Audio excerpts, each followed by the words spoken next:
Welcome to Daily Life Connection.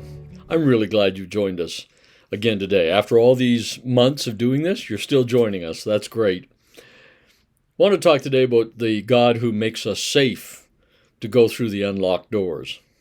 Yesterday we talked about how God has given us the key in Jesus' righteousness to open the gates to go into the kingdom of heaven. Today I want to talk about the fact that He makes us safe to be in the kingdom of heaven. Now, we talked yesterday about doors being locked and keys opening them. I'm not just going to give my keys to anyone, because if I give them to somebody who's untrustworthy, somebody who's a thief, somebody who won't take care of the property and so on, if they might come into my house and trash it. They might come in and steal my prized possessions. They might come in and hurt somebody in there that I love. Not everybody's safe to be in your house. That's the reason we have locks, isn't it? That's the reason we keep people out. Well, how then is God going to regulate who's in the kingdom and who isn't? How is He going to make sure that we're safe if we unlock that door and walk into the kingdom of God and live in His kingdom and in His presence? Because we want to make sure that everybody in there is safe. Well, here's how He did it. He gave us His righteousness. Not just a key to get in, but He actually made us safe to be in.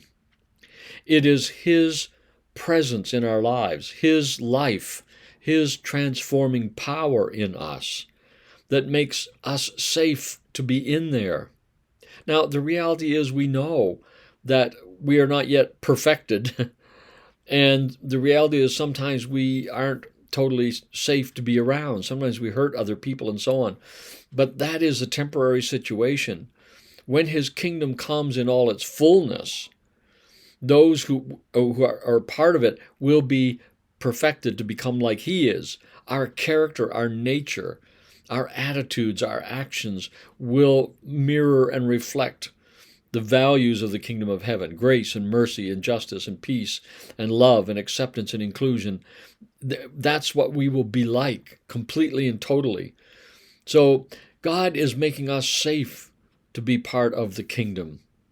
I heard an illustration one time, and it was talking about heaven and hell, and it was talking about this judgment time or whatever, and somebody was saying, I want to be part of the kingdom. And God is saying to them, you are welcome to be part of my kingdom, but you can't keep doing what you were doing. You're not going to do that here anymore.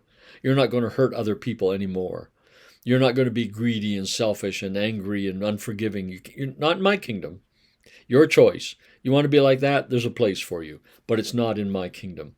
Well, thanks be to God as we walk with Him through our days, as we let Him be present in us and to us, we become more and more safe to be in the kingdom of heaven.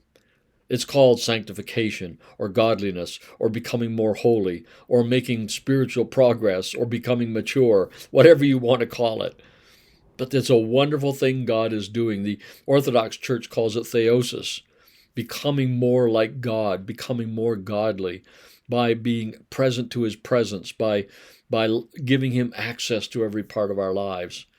And He makes us safe to be in His kingdom. It's going to be a safe place because, you read the book of Revelation, He's saying, nobody's coming in here and bringing all that garbage with them.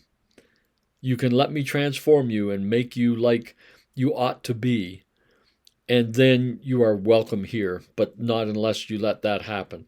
So the good news is it's not that we have to try hard to be like that, but that we have to be surrendered to Him and open to Him and inviting Him to live in us and work in us. And when we do, He who began the good work will bring it to completion. He will make us safe. That's really good news. The kingdom of heaven not only has open doors where anybody can take the key and come in, but it is also going to be a safe place to be. Really good news today. Let's think about that, and we'll talk again tomorrow.